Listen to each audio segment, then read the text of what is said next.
Ever since October 7th of last year, many important people, including the head of UN, have argued that there was context to Hamas's massacre. The atrocities committed against innocent men, women, and children didn't happen in a vacuum, they told us. They were right. Only their context was all wrong. 2 decades before the State of Israel was born, the British Mandate of Palestine was the scene of one of the worst pogroms ever perpetrated outside of Europe. The massacre of one of the world's most ancient Jewish communities was both more deadly and more gruesome than the infamous Kishinev pogrom, which drove tens of thousands of Jews to flee Eastern Europe. The massacre of Jews in British Mandate Palestine nearly a century ago was a haunting preview of Hamas's massacre. It was on a scale far smaller than October 7th, and yet it transformed the region into the one we know today. That massacre was ground zero of the Arab-Israeli conflict. It was another Shabbat morning on August 24th, 1929, when 3,000 Muslim men armed with swords, axes, and daggers marched through the ancient Jewish quarter of Hebron, the second holiest city in Judaism, burial place of Abraham. That morning, rioters went from house to house, stabbing, torturing, and in some cases burning their unarmed victims alive. The men who broke into Jewish homes that morning didn't distinguish between men, women, and children. Infants were slaughtered in their mothers' arms. Women and teenage girls were raped before they were killed. Children watched as their parents were butchered by their neighbors, and rabbis and yeshiva students were castrated. 67 Jewish men, women, and children were slaughtered that day, and dozens more wounded. Many of the victims knew their assailants by name. Until that day, the rioters had been their friends, neighbors, business partners, coworkers, and landlords. Yet amid the horrors were heroes. At least 200 Jews were saved that day by their Muslim neighbors, who risked their own lives to hide them inside their homes. Yet the Jews who survived were evacuated by the British authorities who ruled Palestine and told never to return. The British had proved incapable of protecting their Jewish subjects. The massacre in Hebron didn't just decimate one of the world's most ancient Jewish communities. It also ended centuries of peaceful coexistence in the city of Abraham, patriarch of both the Jewish and Arab people. Jews had lived in Hebron since the days of Abraham. Their pious lives were centered around the tomb of the patriarchs and matriarchs, where the forefathers and mothers of the Jewish people are buried. For centuries, Muslims and Jews had lived harmoniously together in Hebron. This is when that harmony ended and the reality we know today began. I started writing Ghosts of a Holy War 4 years before October 7th. Now, as more tragedy in Gaza and in Israel unfolds, this century-old massacre and its aftershocks hold the key to understanding how we got here and what needs to change if the people destined to share this land are ever to know peace. My work on this book began in 2019 when I was introduced to a family in Memphis, Tennessee with an epic story to tell. In 2009, this family discovered a mysterious box of letters in their attic. Those hundreds of pages of letters were written between 1928 and 1929 by their late uncle, who was murdered in the Hebron massacre. In 1928, David Shainberg was 22 years old when he sailed to Palestine to study Torah in the land where its stories had unfolded. While studying at the prestigious Hebron Yeshiva, he wrote long, poetic letters to his family in Memphis every week. He described Hebron's biblical beauty and serenity and the remarkable relations between the city's Jewish minority and its Arab majority. David wrote of weddings and holidays where the city's Muslims and Jews danced side by side. He wrote of the Jewish clinic where needy Arabs and Jews alike received free treatment. Before I read David's letters, I knew little about the massacre or the history of Hebron. When I was introduced to his family in Memphis, I was a freelance journalist in Tel Aviv, and I had been to Hebron just once. That brief visit was so disturbing that I never returned until I started working on this book. It was the spring of 2011, and I was a student at Columbia Journalism School on a one-day tour of Hebron with Breaking the Silence, an organization founded by Israeli soldiers who had served in Hebron and objected to what they were forced to carry out. They wanted Israelis to know what was being done in the name of security. Nightly raids into randomly chosen Palestinian homes, beatings of those who resisted, stifling restrictions of movement on the streets where they lived, and more. Walking the empty streets of Hebron that day, past barbed wire, Israeli soldiers, and checkpoints, I gazed up at what I thought was an abandoned home, only to glimpse a pair of tiny hands gripping the iron bars of her window. I locked eyes with a young Palestinian girl who peered down at me like a caged bird. It struck me that as a graduate student from New York, I had more freedom on her street than she did. That day, a city that should be a monument to Judaism's ancient past became for me a symbol of Israel's moral unraveling. Like David, I too was a young American Jew who moved to our ancient homeland. David came as a scholar of ancient texts, seeking a more spiritual connection to God and the Jewish people. David was an observant Jew who was deeply skeptical of the secular Zionist movement.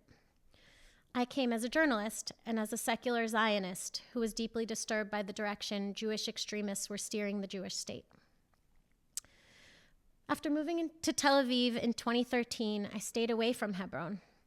But then, after reading David's letters and learning more about the massacre that took his life, I embarked on a journey to discover how Hebron, the cradle of the Jewish people, had become the deepest wound of this conflict. I wanted to understand why the return of a persecuted people to our native land had led to the misery of another people who feel their homeland has been taken from them. Did it need to be this way? Over the course of 3 years, I spent hundreds of hours with Israelis and Palestinians in Hebron, and I came to understand why this conflict persists and why every peace effort has failed. And no, it did not need to be this way. The lasting impact of the Hebron massacre and its echoes today are key to understanding the true nature of this conflict and how we can find a way out of it. In 1929, there was no occupation, no Israeli soldiers, there was no state of Israel. Jews were a weak minority in British Mandate Palestine, just 20% of a population of less than 1 million people. When the British conquered Palestine from the Ottoman Empire at the end of World War I, they ended restrictions on Jewish immigration. The Balfour Declaration of 1917 enabled tens of thousands of Jews to flee the pogroms of Europe and build new lives in their homeland, joining the Jewish natives of Palestine whose families had been there for centuries. The Balfour Declaration promised that in building a Jewish home in Palestine, the rights of the Arab community would be protected. Yet for nearly 1,000 years of Muslim rule, Jews had been second-class citizens in Palestine. Many Arabs opposed the prospect of Jews becoming equal citizens. Chief among them was the British-appointed Grand Mufti of Jerusalem, Haj Amin al-Husseini. As the leader of Palestinian Muslims under British rule, Husseini was the father of the Arab nationalist movement in Palestine. What led to the riots of 1929 was a campaign of propaganda he initiated to quiet dissent and criticism from his own people. Husseini had long been accused of corruption, nepotism, and misappropriation of religious funds. Beginning in 1928, just as David Shainberg arrived in Palestine, the Grand Mufti began to spread a rumor that the Jews of Palestine were plotting to destroy Al-Aqsa Mosque. Al-Aqsa sits atop the ruins of the ancient Jewish temples in Jerusalem, what we know as the Temple Mount, the single holiest site in Judaism. Using language that was very similar to anti-immigrant rhetoric we hear from so many politicians today, Husseini galvanized Islamic sentiment against the country's Jewish minority and against rising Jewish immigration from Europe. In Arabic, the riots of 1929 are known as the Al-Buraq Rebellion. Al-Buraq is the Arabic name for the Western Wall. According to the Grand Mufti, Jews who were demanding British protection to pray in peace at the Western Wall without being attacked by Muslims were actually seeking to destroy Al-Aqsa Mosque. The wall, he claimed, was simply the Jews' first step in conquering Al-Aqsa to rebuild their ancient temple.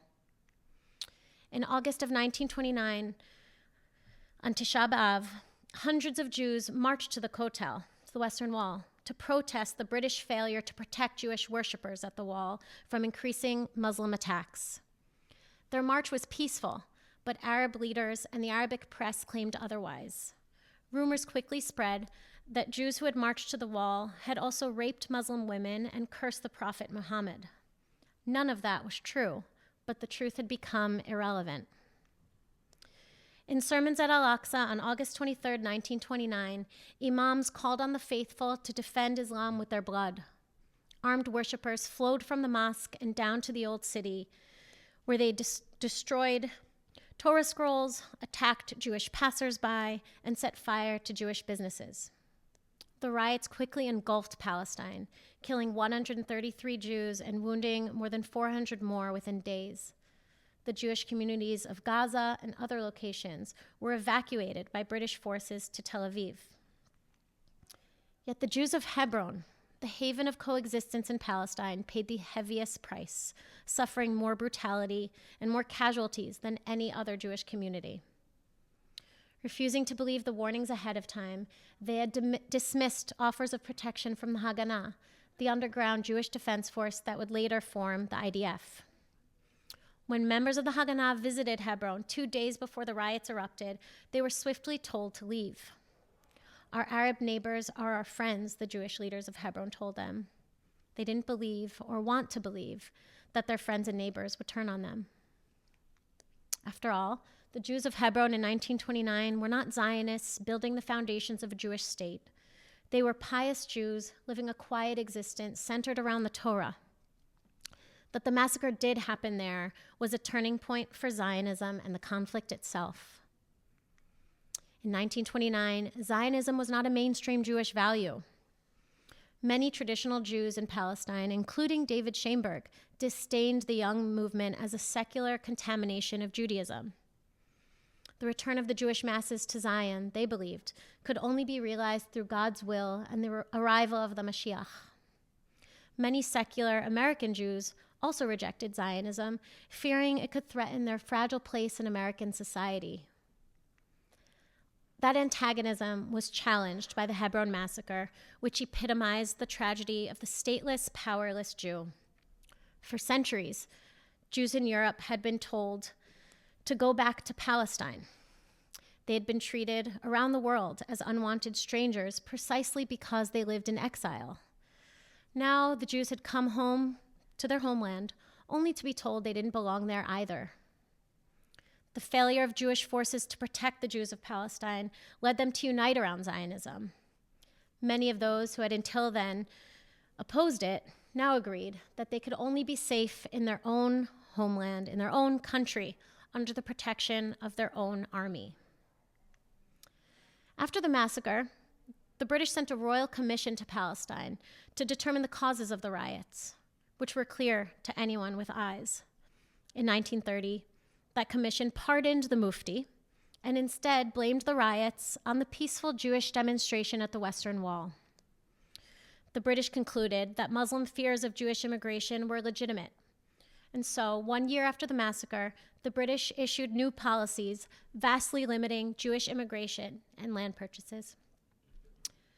When the Mufti led a violent rebellion against the British in 1936, the British responded by abandoning the Balfour Declaration and its promise of a Jewish home in Palestine. Against the backdrop of Nazi persecution, the Jews of Eastern Europe were essentially banned from immigrating to Palestine. During and after the Holocaust, tens of thousands of Jewish refugees who arrived on Palestine's shores were either sent back to Europe or detained in British internment camps in Palestine and in Cyprus. Only after his rebellion killed a British official did the British finally decide to arrest the Grand Mufti. Yet before they could do so, he fled the country and allied himself and his cause with Adolf Hitler. Throughout World War I, the Grand Mufti was lavishly paid by the Nazis as their leading voice in the Arab world. Living in a Nazi-financed mansion in Berlin, the first leader of the Palestinian people led the Arab branch of Joseph Goebbels' Ministry of Propaganda. He issued Arabic radio broadcasts of Nazi propaganda throughout the Muslim world and recruited tens of thousands of Muslims to fight for the Nazis. When the war ended, the Grand Mufti was placed on the UN's list of Nazi war criminals. Yet once again, he fled prosecution, arriving first in France, then in Cairo, and eventually settling in Beirut, where he led his people's jihad against the Jews of Palestine. His apprentice in that jihad was his young cousin, Yasser Arafat. The Grand Mufti was the first of many corrupt Palestinian leaders to realize the power of Al-Aqsa and disinformation, and he set the formula for every Palestinian leader since. Hamas has perpetuated the same lies about Al-Aqsa and Israeli plans to destroy it. Hamas and other Palestinian groups have used this and other lies to galvanize support and distract from their own inability to lead their people out of perpetual poverty. There is a direct line between Palestine in 1929 and Israel in 2023. The parallels between then and now are a testament to how little has changed over the course of a century of this holy war. The forces that drove Arabs in Hebron to rape, torture, and murder their unarmed Jewish neighbors 1 century ago were nearly identical to the forces behind October 7th. It was no coincidence that Hamas named its attack on October 7th the Al-Aqsa flood. Hamas is the direct heir of the Grand Mufti, just the latest defenders of Al-Aqsa against the supposed Jewish plot to destroy it. Much like the rioters in 1929 praised God as they slaughtered men, women, and children, so did Hamas fighters on October 7th in footage they themselves uploaded to social media. Just as the Jews who were killed in Hebron in 1929 were not Zionists, the Jews killed in southern Israel on October 7th were not settlers. In fact, many of them were left-wing Israelis who had spent the previous 9 months protesting against Benjamin Netanyahu's far-right government. Many of those killed and kidnapped were peace activists who had dedicated their lives to bridging peace between Israelis and Palestinians and helping civilians in Gaza. The euphoric celebrations in the West Bank and Gaza on October 7th and the scenes of Palestinians crowding around tortured Israeli hostages will not be easily forgotten in Israel. The perpetrators of the massacre in 1929 were also celebrated as heroes. In the immediate aftermath of October 7th, many around the world blamed Israel for the massacre and continue to do so. The atrocities of 1929 were also denied by Arabs in Palestine and blamed on their Jewish victims. But the difference was that in 1929, the international community saw through those denials. In newspapers like the New York Times, those lies were presented as lies. Newspapers and the journalists they employed did not attempt to justify the massacre of 1929. 2 days after the massacre, on August 26, 1929, 35,000 people marched through the streets of Manhattan in protest against the riots and the British failure to protect their Jewish subjects. Meanwhile, in cities across America on October 8, 2023, protesters marched in support of the massacre. The line between 1929 and 2023 cuts through a century of Muslim leaders' refusal to share this tiny sliver of land with the Jewish people. The Grand Mufti rejected the first two-state solution in 1937. He did so again in 1947 when the UN voted to partition Palestine into an Arab state and a Jewish state. Palestine could have gained independence for the first time in its history. Yet while the Jewish leaders of Palestine embraced the UN partition plan, the Mufti and every other Arab leader rejected it. The Mufti declared jihad and established the Army of the Holy War. The day the British left Palestine in 1948, the armies of Egypt, Iraq, Syria, Jordan, and Lebanon invaded the newly born state of Israel. The war against the Jewish state ended with Israel's shocking victory, what Palestinians call the Nakba, the catastrophe. Yet imagine what could have been if the Mufti and other Arab leaders had agreed to 2 states for 2 people, rather than declaring jihad. The Mufti's political descendants have rejected every single 2-state solution since then. When Israel's offer of a Palestinian state in 2000 was rejected by Yasser Arafat and followed by 5 years of suicide bombings, many Israelis came to the logical conclusion that Palestinian leaders were not interested in peace. And while the commitment to perpetual armed struggle has enriched corrupt Palestinian leaders beyond their wildest dreams, it has made life for the Palestinian people ever more hopeless and the prospects for peace ever more distant. This violent rejection of Israel's existence and the commitment to terrorizing Israelis are precisely what has created the restrictive policies so many Palestinians suffer from. The massacre of 1929 and its haunting echoes today are key to understanding the world's most intractable conflict and any hope of resolving it. The failure to heed these lessons will only keep us in this devastating, never-ending cycle of war. I began writing Ghosts of a Holy War 4 years before October 7th, and never once imagined that anything even remotely similar to what happened in 1929 would happen again. That it did, and that it is being justified by so many, proves that the actual history of this conflict has been ignored for far too long. My hope in writing this book is that it will no longer be ignored. Thank you.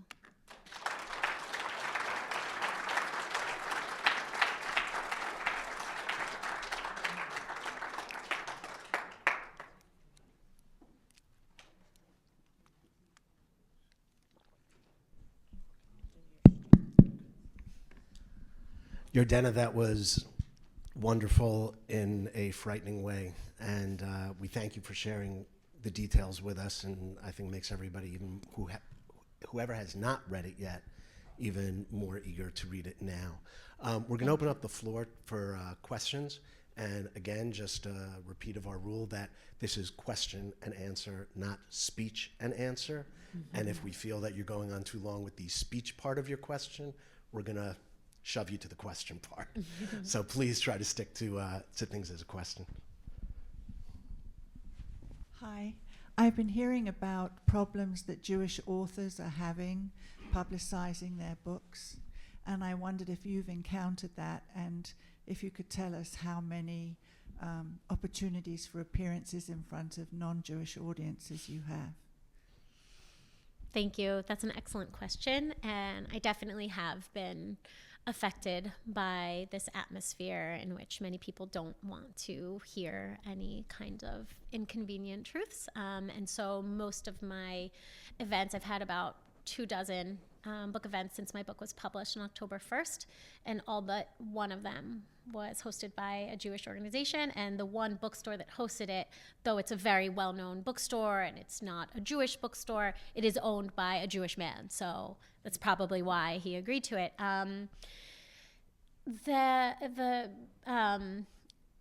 What has happened to other Jewish authors, like cancellations of their talks at festivals and bookstores, has not happened to me, unfortunately, because I think that would really help with publicity for this book, so kind of hoping it happens.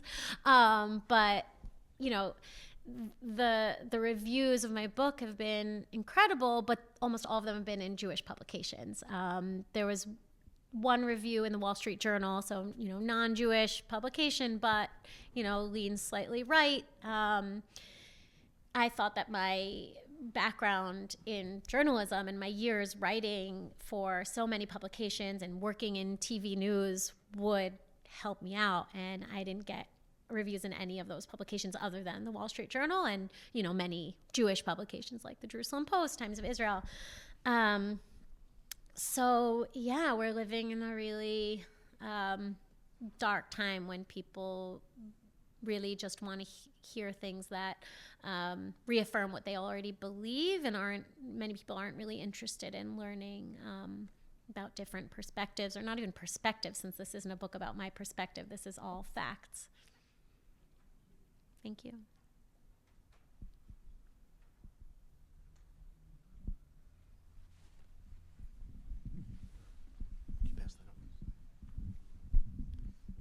Yardena, thank you very much. I've read your book and commend the work that went into it. However, you're welcome. Yeah, I just had a question which goes to the point of the book. On page 312, you made a statement which I think is very important. You'd interviewed a family, the Umsalas, in the Umsalas' home, and she says there, her son Ali says, when there's peace, foreign aid will stop, referring to the corruption of the government in Palestine, the Palestinian government. And then it says here, I asked her why. Her son Mustafa answered, this is in reference to a minority of the Palestinians wanting peace, because the Jews took the land of the Palestinians, he said. It is the Jews who want peace, said his mother. And then she left the house, and it says here, with our blood we will defend Ibrahimi Mosque. So my question is, do you think that the spectrum, the continuum really begins back in the Ottoman period when Jews came and bought land, in many cases from absentee landlords, displacing many people who lived there? Do you think perhaps this massacre in Hebron was just another symbol of what we unfortunately expect to continue until further notice? That is my question.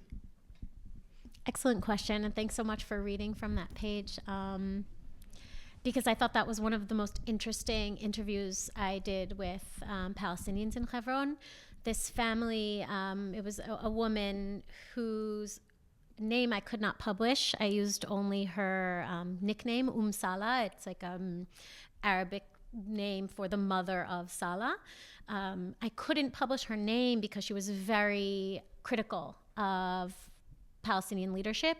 She echoed what her son said and her children said about how the leadership only wants to perpetuate this conflict and doesn't actually want a state, because then they will have to actually rule and govern a state rather than accept endless amounts of international aid that only lines their pockets and actually doesn't reach the people. At the same time, they would repeat a lot of the disinformation and lies that they were being fed, through their education system and through the Arabic press, that Jews have no history in the land of Israel, that Israel is a lie. So I found it really interesting that, even people like them succumbed to the radicalization or the indoctrination that their leaders have been trying to enforce upon them for the last 100 years, and have been really successful at doing so. And yet at the same time, they still can recognize that their leaders simply want to perpetuate this conflict and don't actually care about bringing them freedom or liberation. So I think that, to answer your question, I think that there will continue to be war and massacres so long as the leaders of the Palestinian people are these kinds of leaders. And so long as the peace-seeking moderates aren't empowered enough to speak out in a way that they don't have to fear for their lives if their names are published in a book like mine. She wasn't the only one, by the way. There were stories I just didn't tell at all because those people's lives would be endangered.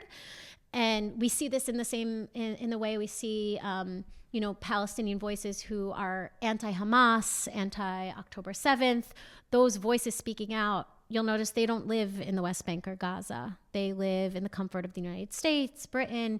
They speak on Twitter without using their names, because if they did use their names, or if they did live in the West Bank or Gaza, they would be killed, perhaps even by their own family members. So long as that reality is the reality, we're not going to see a way out of it. And so I think that the best hope and the only hope really for getting a way out of this endless cycle is for everyone who has an interest in peace. So the US, the EU, every world leader working towards peace should be putting as many resources as possible into empowering these people in Palestinian society, as well as those who are, living abroad, but to build up the next generation of leaders, because otherwise nothing is going to change. Oh, sorry, I'm not calling on people. Thank you for coming and sharing your book with us. By the way, it's no coincidence that, perhaps with recent exception in the past year, most of the terrorists, or significant percentage of them, happen to come from Hebron. Mm-hmm. I'm sure there's studies that speak to that. I'm curious to know if you can expand a little bit. If I heard you correctly, you said you did more than 100 interviews for the book, and I'm curious to know if you can expand on the types of people.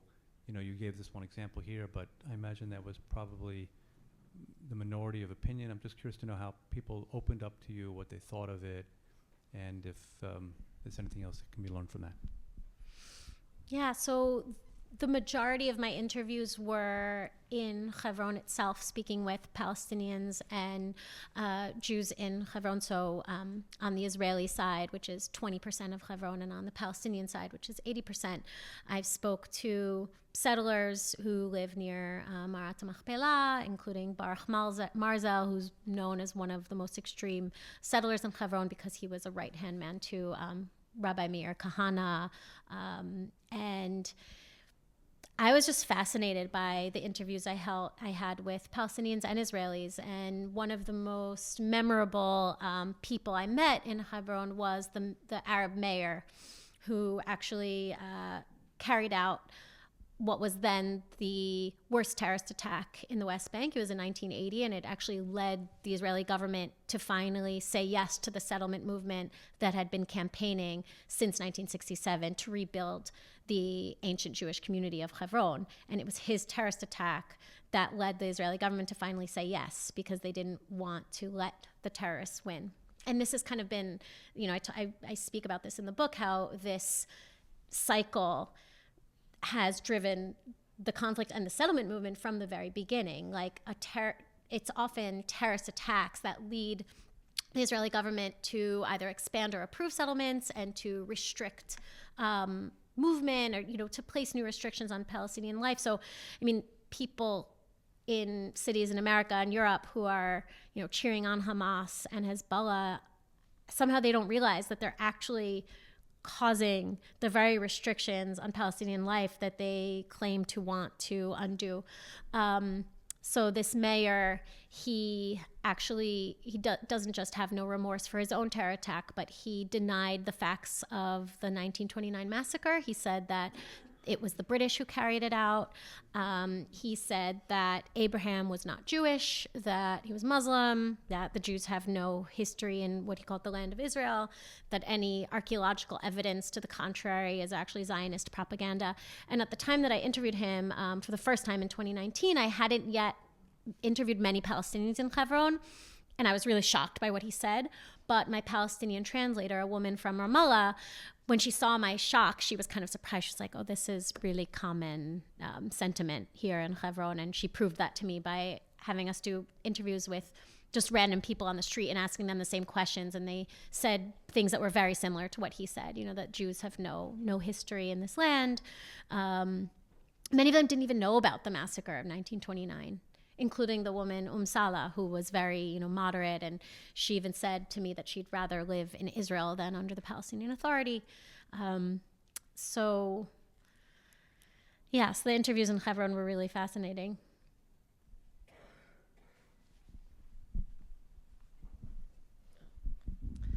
So since you just said that things tend to change after there's a terrorist attack.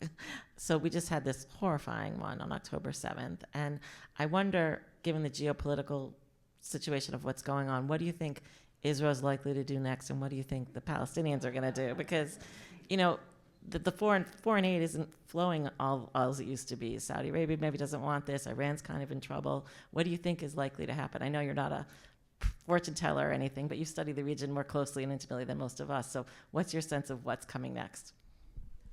So I have no idea what's going to happen in terms of, I don't want to predict anything, and I definitely have no idea what the Arab states will do or what the Palestinians are going to do, but I do believe that all signs point to the Israeli government working to resettle Gaza. And this goes in line with the pattern I make very clear in my book, this cycle in which terrorism is met by a strengthening of the very forces that terrorism is supposedly working to reverse or overturn or extinguish. There are ministers in the government who are not shy about saying they want to resettle Gaza. And we have a prime minister who is beholden to those members of his government. So again, I don't want to predict anything, but I would not be surprised if in a year Israel is establishing settlements in Gaza. How is the Schoenberg family in Memphis handling the book and dealing with this, and what's their reaction? They're really happy. They've become like, well, not all of them, but the woman who brought these letters to me, she's become like family. Her name is Jill Nodowich. And actually, I didn't mention this in my talk, but Yossi Klein Halevi, the author who wrote that beautiful endorsement for my book, he actually was the one who brought this book to me, in the sense that he introduced me to Jill. Jill, when her mother discovered those letters in 2009, she spent 10 years digitizing them and organizing them, and then decided she wanted somebody to tell her family story. Originally, they envisioned it just being a story about David and Hebron, about the massacre, but they didn't really see it being this much bigger story. And after I read the letters and spoke to Yossi about how we kind of saw it being told, I knew that this was a much bigger story. And before October 7th, it was really going to tell the story about Hebron and this transformation of this biblical city into, from being this beacon of coexistence to being the antithesis of coexistence. After October 7th, obviously, that focus had to change. It's definitely still a part of the book, but it's not the overarching theme of the book anymore. But the family in Memphis is really happy. And actually, my biggest event of the book tour so far was in Memphis. 250 people came, and yeah, they were really happy with it.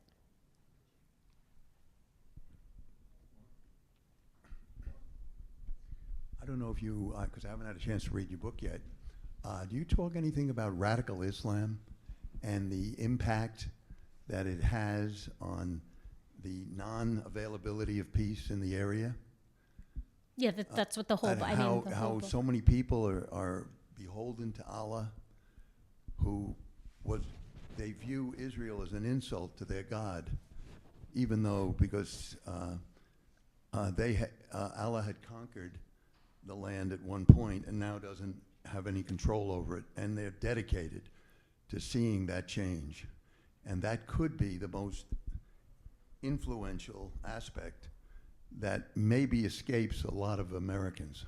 Yeah, that's probably one of the main overarching themes of the book.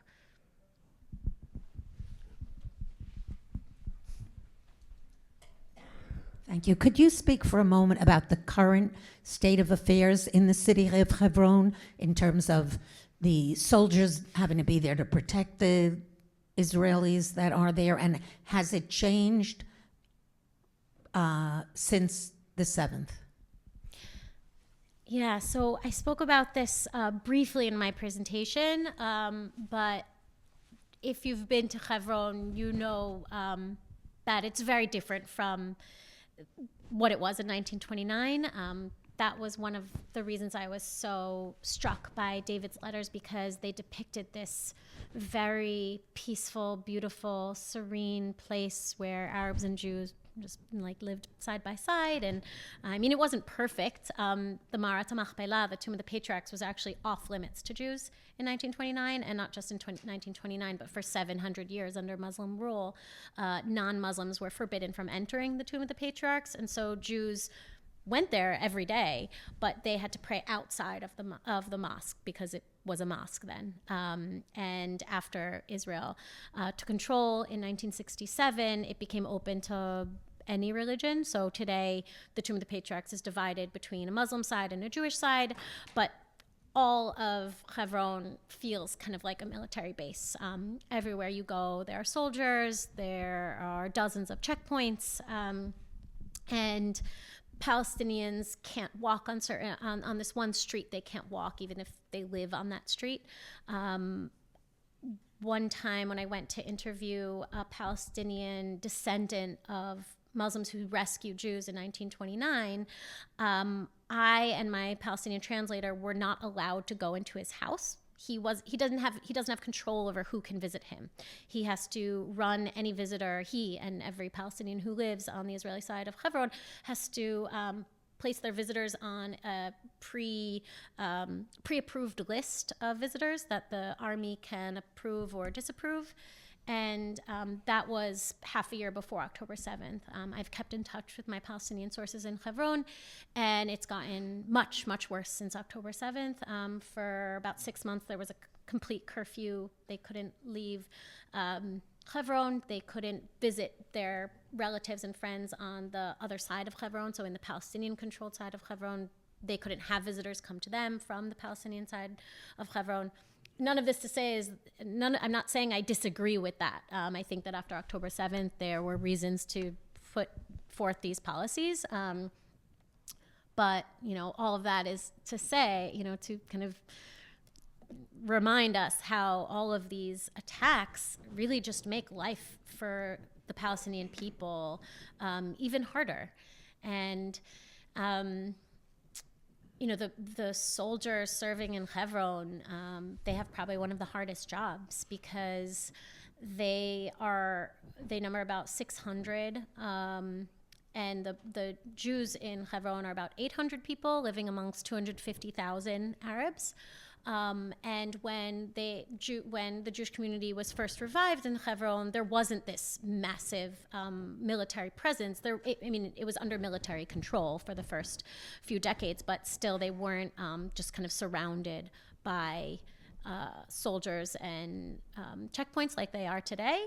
But it doesn't really, I think that the Jews in Hebron do feel safe, and that's what all of them told me. They love living there. They think it's paradise because they're very religious. So to them, it's more meaningful that they're living next to the burial place of Avraham, Sarah, Yitzchak, and all the rest, and they don't mind that they're surrounded by checkpoints and barbed wire. They think that it's more important than anything that Jews be in Hebron and not allow the terrorism to win.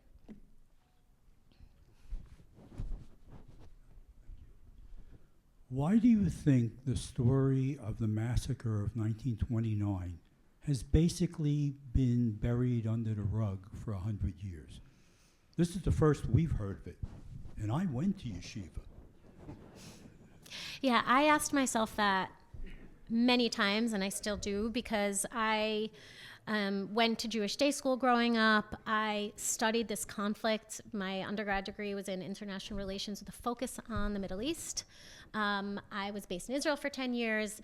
Not only did I not learn about the massacre, I knew that it had happened. I had heard that there was a massacre in 1929, but I didn't know any of the details or causes or its aftermath. I didn't know about the atrocities that were committed, but I also had never learned about the Grand Mufti and his role during the Holocaust, his Nazi past. And I think the reason both of these things are unknown, or mostly unknown in the American Jewish community, is because it's an inconvenient truth that I think many have done a lot of work to hide, and they've been successful at that, because in Israel, neither of these things are unknown. Every Israeli knows about the 1929 massacre, and every Israeli knows about the Grand Mufti. It's not a secret there. Here, I think that it's pretty easy to see why. I was never taught it in college when I was studying the Middle East and this conflict specifically. But it is strange that we're not learning about it in Jewish day school, at yeshivas. That is a mystery to me, and I hope that one of the outcomes of my book is that more people will know about all of this. Oh, hi. Yeah, I'm actually shocked that you never knew about the 1929 Hebron massacre, because I've known about it since I was a little kid. But my question is a little bit different. I haven't read your book yet, but I noticed in the index that there are multiple references to Baruch Goldstein. But you didn't mention him in your presentation. Could you give us a little summary of what you tell us about him in your book and about his grave in Kiryat Arba outside Hebron? Yeah, so actually and where he fits into the story. Thanks. Yeah, so I definitely go into, it's not a whole chapter or anything, but I tell the story of what Baruch Goldstein did in 1994. Many of you might know he was a Brooklyn-born doctor living in Hebron who massacred 29 Muslims, men and boys who were praying in the Tomb of the Patriarchs in the Ibrahimi Mosque. So that's the name of the mosque inside the Tomb of the Patriarchs. It was during Ramadan. he is revered as a hero among settlers in Hebron. His grave just outside of Hebron in Kiryat Arba, the settlement just outside of Hebron, his tombstone is covered in rocks to mourn him and honor him. And his grave is it's engraved with a blessing, thanking him and praising him as a hero. So I thought it was interesting how in Hebron, kind of various violent actors on both sides are kind of revered, and obviously it's very different. You can't really compare the level of terrorism on the Jewish side versus the Arab side. It's really not comparable, but it exists. Jewish terrorism exists, and I don't think it helps anyone to pretend it doesn't. So that it was very clear if I'm going to be writing about the massacre of 1929, I have to write about the massacre of 1994. And I thought it was really interesting, actually, when I was doing my interviews of Palestinians, whenever I would talk about the Hebron massacre of 1929, they would say, "Oh, you mean 1994?" Like that was the only massacre that they knew of in Hebron. And of course, among the Jews in Hebron, they don't consider, some might, but most of them don't consider what Baruch Goldstein did in 1994 a massacre. Some, they think he carried out a very heroic act. To the point that not many people have known or been educated on the massacre, I know there's a book that came before you by Oren Kessler, who I see made a little blurb. Yeah, he's a friend. For you as well. But in the context of your comment that American Jewry, broadly, this doesn't fit their narrative, have you gotten any kind of criticism and pushback or saying this is not the appropriate narrative, especially in light of, I guess President Biden walking out with Khalidi's book, etc.? Just an entirely flip of the narrative, which we see daily in the streets and of uneducated. So the only criticism I've really gotten is from trolls on Twitter and stuff like that, and Instagram calling me a Zionist liar, and I had a review on Amazon calling my book a book of Zionist lies, but no criticism to my face, and no criticism, in reviews it hasn't been criticized, but I think, speaking to my point earlier about, I think the criticism is more displayed in who doesn't want me to come and talk about my book. So my book was rejected by the New York Jewish Book Festival, which is happening this weekend, and my talk was rejected at many Reform synagogues, many influential synagogues in the city, in New York. And, I think that in itself is criticism, but it's cowardly criticism. It's not actually openly criticizing anything I have to say, because I don't think you can disagree with anything in this book, because it's facts. So it's just, we don't really want to hear about these inconvenient truths that challenge our preconceived notions of who's right and who's wrong.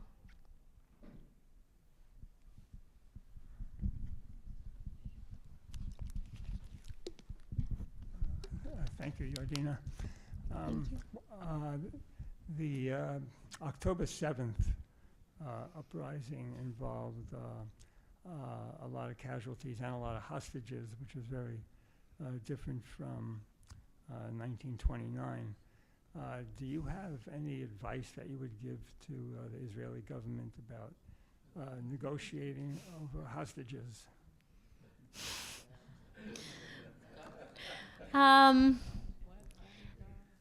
I don't have advice, but I am really shocked that the hostages are still there, and I don't think that. And I speak for many Israelis when I say this, that I do not think, or I know that Netanyahu is not doing enough to bring them home. I think the fact that Sinwar was killed and Nasrallah was killed, and we know what our military is capable of. And I trust the IDF. I don't think it's that the IDF isn't doing all it can, but I don't think this government actually wants the hostages home.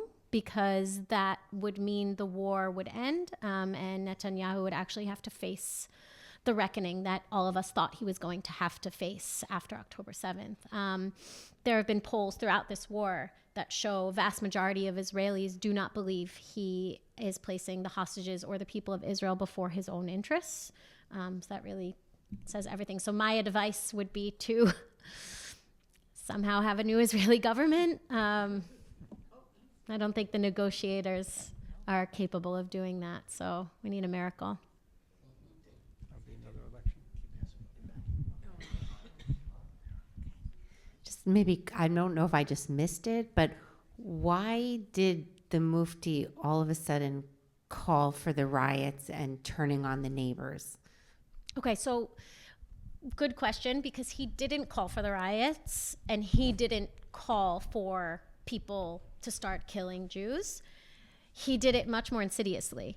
And it was people connected to him who were calling for those things to happen. But what he did was he did the longer, harder work of laying the groundwork for that to be possible. So starting about a year before the massacre, around Yom Kippur, or not around, on Yom Kippur of 1928, which was around the same time that David Schoenberg arrived in Palestine, he started to spread this rumor that the Jews of Palestine were planning to destroy Al-Aqsa Mosque to rebuild their temple. And he had a lot of power because he wasn't just the Grand Mufti of Jerusalem, so the equivalent of the chief rabbi of Palestine. He was also the president of the Supreme Muslim Council, which controlled all religious Islamic sites in Palestine. And he also was a member of one of the two most powerful Arab families in Palestine. And so he had so much power. He was connected to many of the newspapers in Palestine. So anything he said or wanted to be said in the press or by other Arab leaders, mayors, they just spread the rumor that he planted.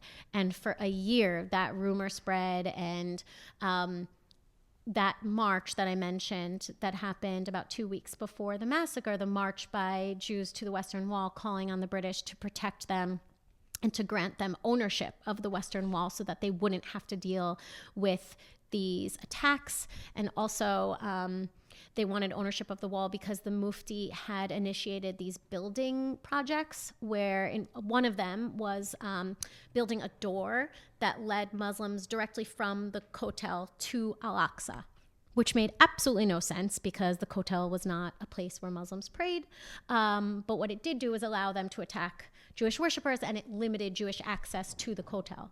So all of this kind of just sped everything up and led to this conflagration.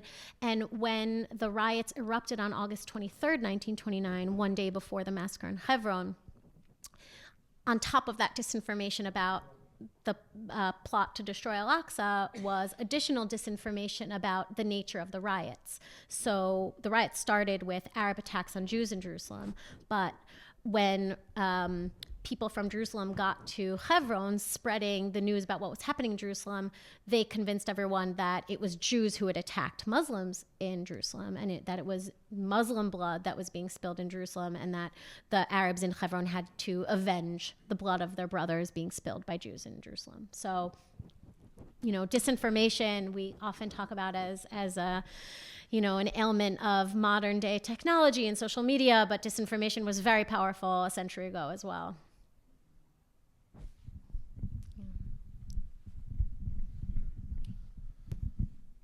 Hi. I know you already answered a question. Someone asked about many of the interviews that you did. I'm curious to hear a little more about, it seems like you had amazing access to a community in Hebron, both Israelis and Palestinians or Arabs. And I'm curious, in terms of those everyday discussions you had with the Palestinians, what was the overall sentiment, different people, different families towards Israelis, towards Jews, towards their future? That's a great question because I didn't get an overarching monolithic sense. My conversations with all of them were very diverse, but they did all kind of parrot the same sort of propaganda about Jews not having any history that was something I heard across the board, that there is no Jewish connection to this land, that it was a colonial settler Zionist operation, and that the whole history and connection of Jews to the land was Zionist propaganda invented in the 1900s. Trying to think what other kind of like dominant forces united their conversations.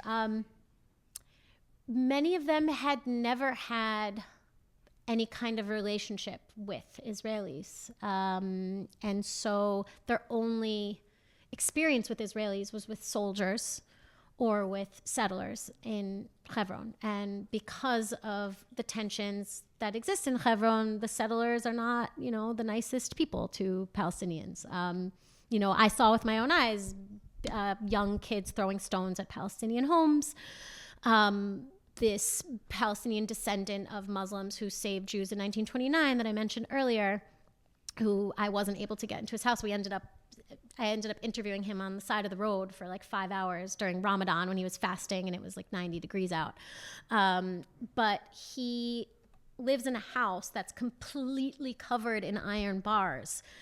And he did that. Like it's that wasn't forced upon him. He did that for his family's protection because his house has been stoned so many times by settlers, and his son has been attacked by young settlers. So, they don't have the Palestinians in Hebron don't have the greatest opinion of Israelis. And, they knew I was Jewish, but I never told them that I'm a citizen of Israel, or that I'm married to an Israeli or have Israeli children. And, I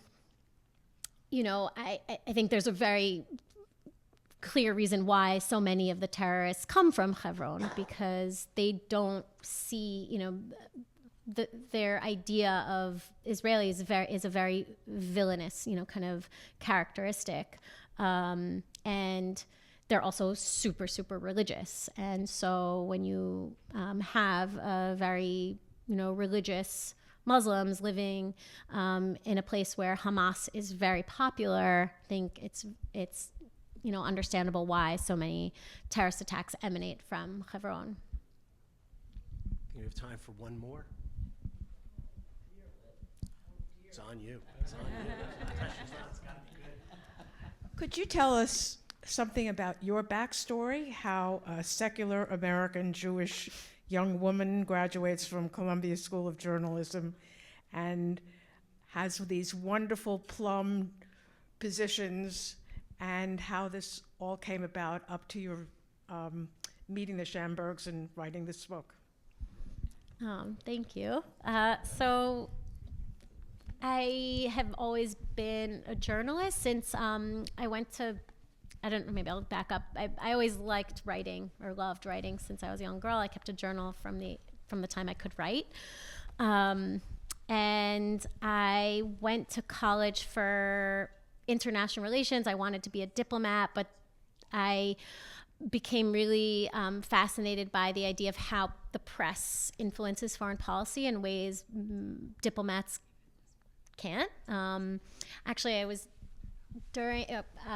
this was during the Bush administration, and I realized that if I became a diplomat, I wouldn't be doing the things I wanted to do. I'd be doing what Bush wanted his diplomats to do. So then I realized, okay, I can make more of a difference as a journalist.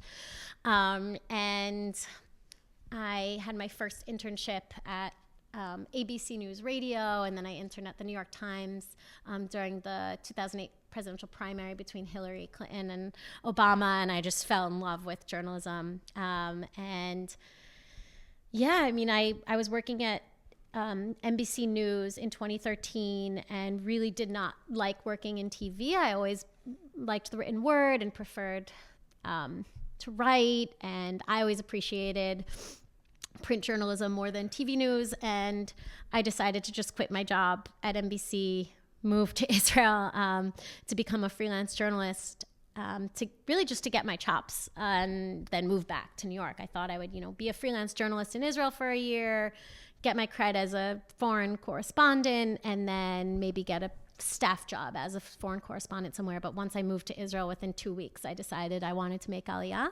So I actually didn't make Aliyah from here. I became a citizen once I was already living there. But I never imagined I would be there 10 years. I thought I'd last, a year, maybe 3 years. So I was really close to my family. I didn't think I could live so far from them for so long, but I just loved living in Israel.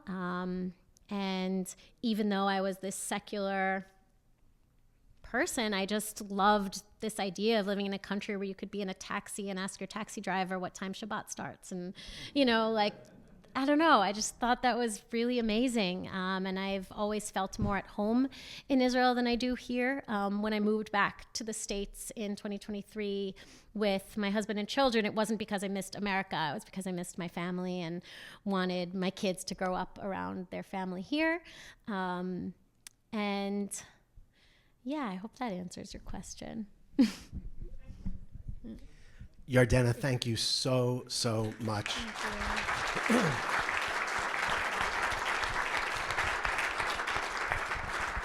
It's been an incredibly enlightening evening, and I don't know about everybody in the room, but I already have a copy in ebook. I bought a regular book, and I encourage everybody. We are sold out here, but I really encourage everybody to go out and read it. And again, thank you so much for sharing with us. Thank you so Really much, and I loved your questions. Thank you. Yardena will be, for those who have bought a book, Yardena will be sticking around and autographing books at the table over there. Andy, we are sold out, right? Yeah, we're sold out, so unfortunately there are no more copies left to buy, but by all means, for those who did buy, if you'd like your book autographed, please